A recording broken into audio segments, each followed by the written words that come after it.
दोस्तों मैदे के मुख्तलिफ़ किस्म के मसाइल के लिए रोज़मर्रा ज़िंदगी में बहुत सारी मेडिसिन इस्तेमाल की जाती हैं। आज मैं आपको होम्योपैथी की एक ऐसी मेडिसिन के बारे में बताने जा रहा हूँ, जो 8 से 10 मेडिसिन का मजमू है और मैदे के बहुत सारे मसाइल के लिए इस्तेमाल की जाती है। ये किन-किन अलामात पर इस्तेमाल होती है और इसमें पाई जाने वाली मेडिसिन आपके जिस्म पर क्या असरात मरतब करती हैं और आपने इस मेडिसिन को कैसे यूज़ करना है, कहाँ से आपको ये मिलेगी, इंशाल्लाह आज की इस वीडियो में अपने दोस्तों को बताऊंगा। तमाम दोस्तों से रिक्वेस्ट है कि वीडियो को लाइक करके दोस्तों में ज़रूर शेयर करें और जिन अहबाब ने अभी तक चैनल को सब्सक्राइब नहीं किया हुआ चैनल को भी ज़रूर सब्सक्राइब करें। तो चलिए शुरू करते हैं।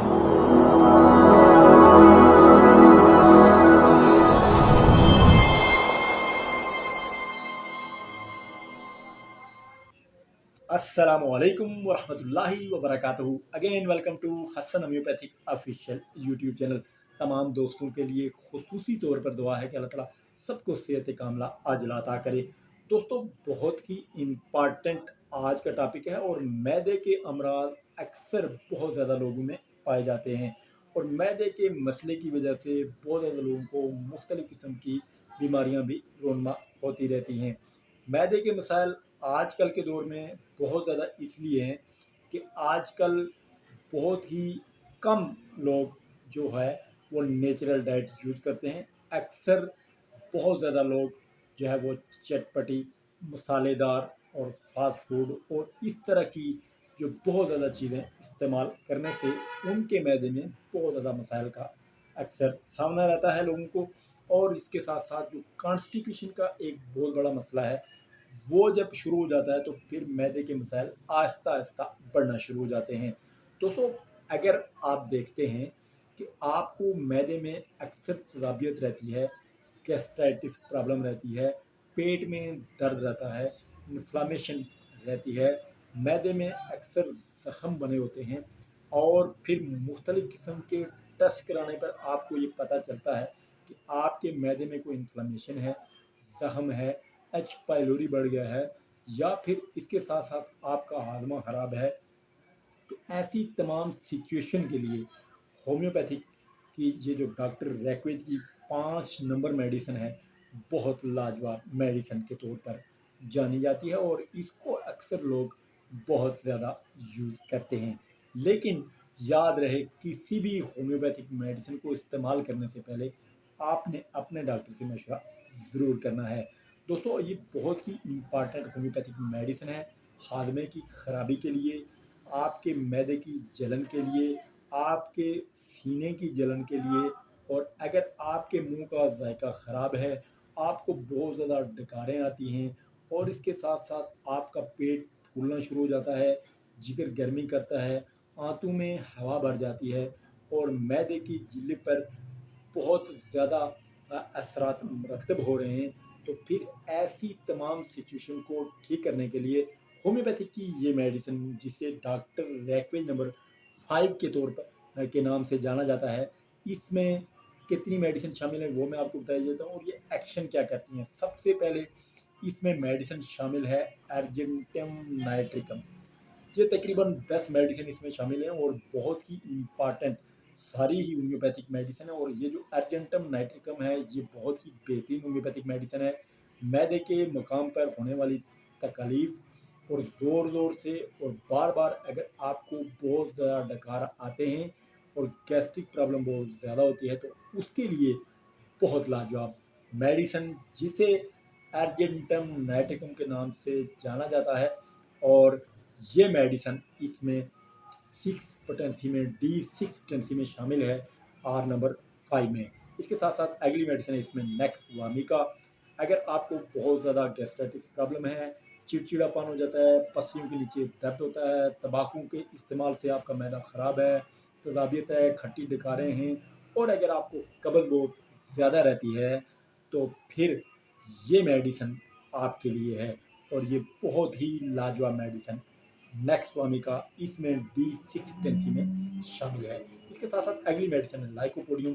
मैदे और आंतों की खराबियाँ, मुंह का जायका कड़वा, भूख का ना लगना, पेट फूला हुआ होना और बहुत ज़्यादा गैस की ज़्यादती, भी इस मेडिसिन की रहनुमा अलामत मानी जाती हैं। इसके साथ साथ एनाकार्डियम मैदे की तमाम तकालीफ के लिए बेहद मुफीद और खाना खाने के बाद आराम, आधी रात को पेट में दर्द इस मेडिसिन की बेहतरीन अलामत में से एक अलामत है। इसके साथ साथ अगली मेडिसिन है एस्करोफिलिया और पेट में ऐंठन के साथ दर्द, तेजाबियत की ज़्यादती, खाना खाने से आपको अगर आराम आता है तो इसका मतलब है ये मेडिसिन आपके लिए बहुत ही फिट मालूम होती है और आपने इस मेडिसिन को अपने डॉक्टर की हिदायत के मुताबिक ज़रूर इस्तेमाल करना है। दोस्तों अगली मेडिसिन है इसमें बेलाडोना, और बेलाडोना मामूली दबाव से अगर आपके मैदे पर तकलीफ़ हो और मसलन आपको के आती हो तो एक ये आर नंबर 5 की बहुत ही ख़ास अलामत है। और इस दवा को इस्तेमाल के दौरान अगर आपके दर्द के हमले आहिस्ता आहिस्ता कम होने लगें और कम होते नज़र आएँ और आपको आराम आना शुरू हो जाए तो ये भी एक बहुत ही बेहतरीन अलामत है इस मेडिसिन की। दोस्तों इसके साथ साथ आर्सेनिक एल्बम बलगमी झिल्लियों की खास दवा है। पेट में दर्द हो, जलन हो, के आती हो, वोमेंटिंग होती हो, बार बार आपको तकलीफ होती हो तो उसके लिए बेहतरीन मेडिसिन है जनाब आर्सेनिक एल्बम। इसके साथ साथ इसमें अगली मेडिसिन शामिल है कार्बोवेजी टैबलेट्स। और कार्बोवेज जो है पेट में हर वक्त गैस भरी हुई महसूस होना और पेट भरा हुआ महसूस होना, कमज़ोरी होना, थक्कन का एहसास होना कार्बोवेज की बेहतरीन अलामत में से एक अलामत पाई जाती है। इसके साथ साथ चेलिडोनियम जिगर और पित्ते की खास दवा है। सुफरावी मिजाज, पेट भरा होने की सूरत में तकलीफ में कमी और इसके साथ साथ गैस की बहुत ज़्यादा प्रॉब्लम, डकारें और कब्ज़, ये सारी चीज़ें इस मेडिसिन की बड़ी अलामत मानी जाती हैं। इसके साथ साथ अगली मेडिसिन है कैमोमिला। सर्दी लगने के बाद पानी जैसा या सब्ज़ रंग के दस्त अगर आएँ और बड़ी आँत में अगर सोजिश हो तो उसके लिए भी बहुत ही बेहतरीन होम्योपैथिक मेडिसिन कैमोमिला। ये सारी मेडिसिन, ये 8 से 10 मेडिसिन इस डॉक्टर रैकवेज नंबर 5 में शामिल हैं। और जितनी भी अलामत मैंने आपको बताई हैं ये सारी अलामत अगर आप महसूस करते हैं कि आप में मौजूद हैं तो आपने अपने डॉक्टर की हिदायत के मुताबिक इस आर नंबर 5 को ज़रूर इस्तेमाल करना है। और इसके साथ साथ मुआवन के तौर पर अगर आपको जिगर में भी प्रॉब्लम है तो आर नंबर 7 भी आप इसके साथ यूज़ कर सकते हैं। बहुत ही बेहतरीन होम्योपैथिक मेडिसिन का ये मजमू है डॉक्टर रैकवेज नंबर 5। और ये डॉक्टर रैकवेज की बनी हुई है और किसी भी अच्छे होम्योपैथिक स्टोर से आपको बआसानी मिल जाती है। और इसको इस्तेमाल करने का तरीका ये है कि आपने इस दवा को खाना खाने से पहले दिन में 3 से 4 मरतबा 10 से 15 ड्रॉप्स आप ज़रूर लें। जब आराम हो जाए और इसके हमले कम हो जाएं और इस बीमारी के हमले आस्ता आस्ता आपको कम हो जाएं और मैदे में आपको सुकून होना शुरू हो जाए तो फिर आपने इस खुराक को थोड़ा कम कर देना है। और इस दवा के साथ साथ शुरू में कोई भी चीज़ आप इस्तेमाल ना करें, कोशिश करें इस दवा को अक्सर आप खाली पेट इस्तेमाल करें।